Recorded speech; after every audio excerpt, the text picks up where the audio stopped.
The video game backlog is a problem I think many of us can resonate with, especially nowadays. Although newer games might be constantly increasing in prices, the increasing abundance of bundles, crazy sales on almost every storefront, and some deals that you just cannot refuse, the gaming backlog seems to get bigger almost every day. Like, just look at some of the prices of these games for under $5. Who wouldn't want to get themselves 10 quality games for the price of just 50 bucks? Although these deals can be great for us as consumers, the consistent sales of games makes it ever more appealing to keep buying them, even if you aren't going to play them in the near future. Oftentimes I'll stumble upon a game that is at one of its lowest sale prices yet, and for some reason I decide to buy it now, almost convincing myself that it won't go any lower than this, even though it most certainly will. The addition of all these factors has contributed to the idea of the gaming backlog. The gaming backlog essentially refers to the idea of having a large collection of games on your next playlist, and this, as I mentioned before, never seems to slow down.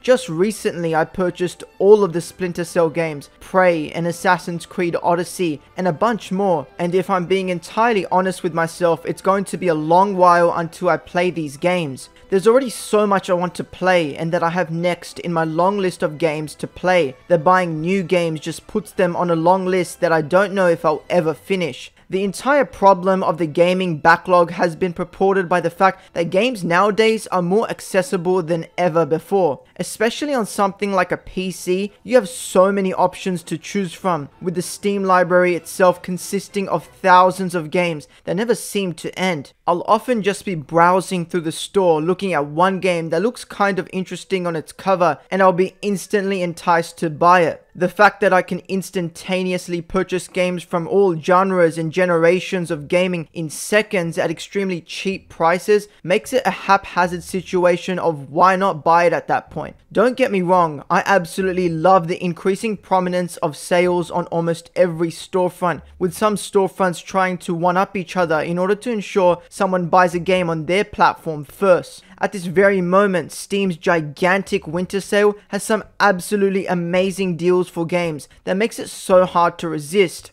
A game I've been looking at for a while now, or pretty much the course of this entire year, is the Resident Evil 4 remake. I probably could have waited for a steeper sale, especially because I won't play the game for a while, but when it's at such a good price, it's so hard to resist. And that's how they get you. That's how another one gets added to the burn pile that is the limitless gaming backlog. Not to mention the fact that even the Epic Games Store, although being inferior to that of Steam, provides you with a 33% discount on your cart of games, making pretty much any game that is on sale at a price that is unmatched by any other storefront. Being able to purchase Alan Wake 2 for 40 AUD, don't mind if I do. I myself just on Steam have over 400 games, with the vast majority of them not even being opened at one point, and let's not even talk about the Epic Games launcher, PlayStation or Xbox. But with all of this discussion around the gaming backlog, there's surely got to be a way to solve the problem, right? When you browse through such a large plethora of games, it can be extremely puzzling to find what to play next. Out of the 400 games sitting in your library, how do you know you'll enjoy one game more than the other? And how do you know what to pick? For me, this caused problems such as constantly being on the website howlongtobeat.com, inputting a variety of games in my backlog and seeing what was the shortest, making myself play that just so I could tick another game off my backlog. But this can cause another problem. What if you don't exactly feel like playing that game right now? You may feel pressured to just finish the game because you already started it and don't exactly think you'll be coming back to it later. Especially 2 years ago, this was my main approach to playing games, and I'd order what I'd play next based on the length of the game, making sure I was able to complete the largest amount of games possible in a certain period of time. This got boring very fast. Sure, you'll enjoy many of these games, but sometimes you just want to engage in a gigantic world and story, and lots of these shorter games won't provide you with that. My biggest tip is just to not care about the length of a game. Stop looking at how long it takes to beat a certain game, and if you feel like playing a certain game in your backlog now, then play it now. Don't feel discouraged by the seemingly long playtime of a game. rather just pick a game and commit to it. As this was my last year of school, in the first 10 months of the year,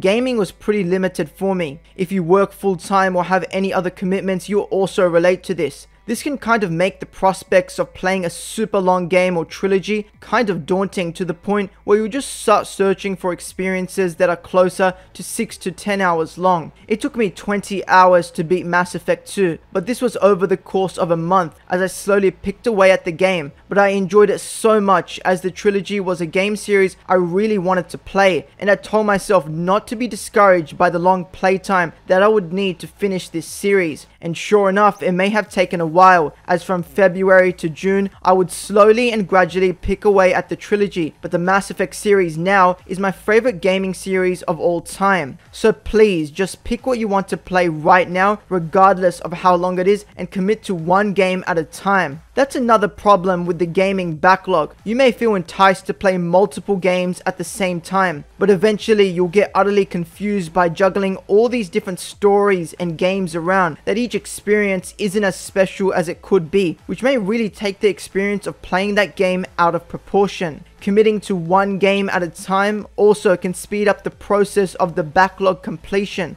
as you put all your game time into playing one certain game, and oh man, can it be satisfying to slowly see yourself progressing through that game, eventually finishing it and having the ability to commit yourself to a completely different game right after. I won't deny that the gaming backlog will always continue to get larger. Some of these bundles and sales are irresistible to most of us, but you can get over the prospects of your backlog, being able to truly enjoy games as you would when you only had a handful of games. I'm now slowly playing through games that I've really wanted to play, and I'm having an absolute blast doing so. So if you feel enticed to play a game like Resident Evil 3 because it's only 6 hours long, but have kept your eye on Cyberpunk 2077 for the entire year, go out and play Cyberpunk now. Anyway, that's it from me for today's video. If you enjoyed, consider dropping a like and subbing to the channel for more content like this, and I'll see you all in the next one. Peace.